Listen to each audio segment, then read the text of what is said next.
ई ब्रह्मचारी serial में आया है एक नया मोड़, जिसमें कि आप सब जानते हैं कि दाइमा और उनके ताऊ जी दोनों आपस में छिप कर मिलते हैं और अपने सुख दुख की बातें बांटते हैं। लेकिन जैसा कि हम जानते हैं कि उनके ताऊ जी तो शुरू से ही धोखेबाज थे और वे धोखेबाज ही रहेंगे।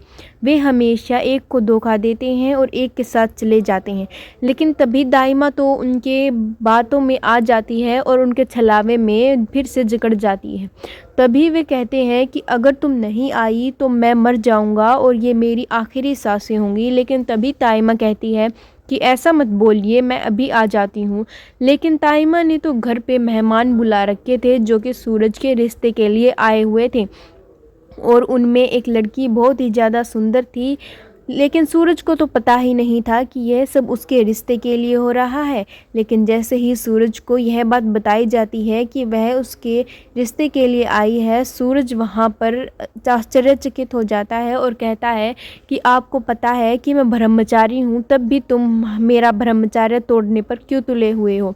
तभी वह लड़की की माँ बोलती है कि आप दोनों उठें और आपस में बातचीत कर लें। यह सब सुनकर सूरज को एक बार तो गुस्सा आ जाता है। वह गुस्से में कुछ कहने वाला होता है, लेकिन तभी वह लड़की की ओर देखता है और कहता है कि मैं ये सब नहीं कर सकता। और यह उसे बताती है कि दाइमा ने ईसा तुम्हारे ऑफिस में काम कर रहे हैं, इसीलिए इन सबको बुलाया है। लेकिन तभी सूरज को तो पता है कि ईसा तो अपनी नौकरी छोड़ने ही वाली है।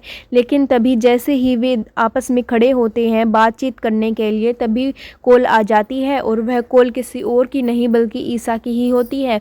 ईसा पूछते हैं कि तुम हड़बड़ी में कहाँ चले गए थे, दाइमा ठीक तो है। लेकिन तभी सूरज कहता है कि तुम्हें अपने काम से मतलब होना चाहिए। बात करते करते करते वह देखती है कि दाइमा और ताऊ जी वहाँ पर बात कर रहे होते हैं, आपस में सुख दुख बांट रहे होते हैं। अचानक से ईसा को यह सब जैसे ही पता चलता है, वह सोचती है, वह वहाँ पर जाकर पूछती है और जैसे ही वहाँ पर जाती है ताऊ जी उनसे हाथ जोड़कर माफ़ी मांगते हैं और कहते हैं कि मैं बदल गया हूँ। यह बातें सुनकर ईसा भी उनकी बातों में पिघल जाती है और सूरज को एक तरफ बुलाकर उनसे कहती है कि अब ताऊ जी बदल गए हैं। वैसे ही सूरज कहता है कि जैसे लोग नहीं बदलते वैसे ही वो भी नहीं बदल सकते। वह ईसा जी को बहुत ही खरी खोटी सुनाता है, लेकिन तभी ईसा सच तो बोल ही नहीं पाती।